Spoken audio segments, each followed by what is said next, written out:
Hi Telugu food lovers. ఈరోజు మన special recipe వచ్చేసి వంకాయ ఉప్పు చేప టమాటో కర్రీ అండి. వంకాయ ఉప్పు చేప కలిపి ఇలా వండారంటే ఈ రుచి ఎప్పటికీ మర్చిపోలేరు. మళ్ళీ మళ్ళీ తినాలనిపిస్తుంది, అంత బాగుంటుంది.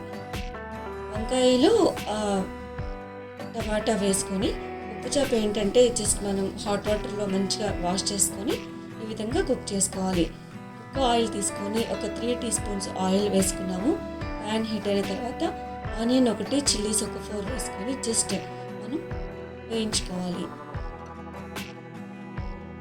వంకాయలో ఉప్పు చేప వేయడం వల్ల మంచి రుచి వస్తుందండి. ఇప్పుడు మనం ఓల్డే డేస్లో మనం ఈ కర్రీ చేసుకున్నవారు అది ఇప్పుడు కూడా మనం ప్రిపేర్ చేసుకోవచ్చు. అట్లా కొంచెం కరివేపాకుని యాడ్ చేసుకున్నాను. ఫ్రెష్ కరివేపాకు రుచి కొరకు లైట్ పింక్ కలర్ వచ్చేంత వరకు ఆనియన్ని మనం వేయించుకోవాలి. అలాగే ముందుగా మనం కట్ చేసి పెట్టుకున్న బ్రింజల్స్ వంకాయలు ఒక 250 గ్రామ్స్ ఈవెన్గా కట్ చేసుకొని నేను ఈ విధంగా ఫ్రై చేసుకుంటున్నాను. ఇది ఆవిరితోనే ఉడికిపోతుందండి.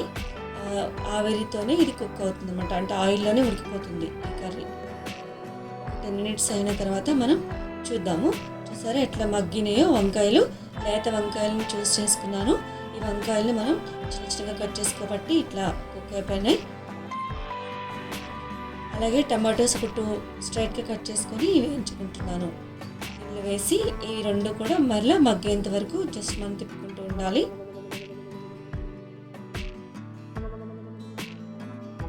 ఇది విలేజ్ స్టైల్లో కూడా వండుకుంటారండి. ఈ మనము ఉప్పు చేప సాల్ట్ ఫిష్ పండుగప్ప అండి. నేను చేసిన దాని పేరు పండుగప్ప. ఈ పండుగప్ప చిన్న చిన్న అంటే మటన్ పీసెస్లా ఉంటుంది. చిన్న చిన్నగా ఇట్లా కట్ చేసుకోవచ్చు. దీనిలో అంటే ముళ్ళు కూడా ఉండదండి, సాఫ్ట్గా ఉంటుంది. చాలా బాగుంటుంది అనమాట. ఒక హాట్ వాటర్లో వేసి జస్ట్ మనం ఫ్రెష్గా కడుక్కోవాలి. ఇప్పుడు దీనిలో ఉన్న స్మెల్ అంతా పోతుంది, నీట్గా ఉంటుంది. చూసారా ఇప్పుడు మనం దీనిలో యాడ్ చేసాము. అలాగే 1/2 టీ స్పూన్ టర్మరిక్ పౌడర్ని యాడ్ చేసుకున్నాను. యాడ్ చేసుకొని జస్ట్ మనం నెక్స్ట్ కాశ్మీరీ చిల్లీ పౌడర్ ఒక 2 టీ స్పూన్స్ వేసుకున్నాను. కొంచెం కారం ఎక్కువ తినే వాళ్ళు ఉంటే ఇంకాస్త యాడ్ చేసుకోవచ్చు కారంని, స్పైసీ కావాలనుకుంటే. మేమైతే ఇంతనే వేసుకున్నాము. సరే ఇప్పుడు ఆయిల్లోనే వేగుతుందండి, ఆయిల్లోనే మగ్గిపోతుంది కర్రీ మొత్తం. ఇంకా మనం కొంచెం చింతపండు పులుసు యాడ్ చేస్తే ఇంకా చాలా టేస్ట్ బాగుంటుందండి. ఒక కొంచెము మనం చిటికడంత చింతపండుని నేను జ్యూస్ చేసి మన ప్రక్కన పెట్టుకున్నాను. చూసారు ఇట్లా ఆయిల్ అంతా పైకి వచ్చేంత వరకు కుక్ కానివ్వాలి. ఆయిల్ పైకి వచ్చినప్పుడు మనం చింతపండు రసమును మనం దీనిలో యాడ్ చేసుకుందాము. జస్ట్ పుల్లగా బాగుంటుంది. ఇలా యాడ్ చేసుకోవడం వల్ల కూడా టేస్ట్ ఉంటుంది. నేను కాస్త అంతా యాడ్ చేశాను. యాడ్ చేసి మళ్ళీ దీన్ని రసంలో మగ్గాలి. ఈ విధంగా తిప్పుకోవాలి.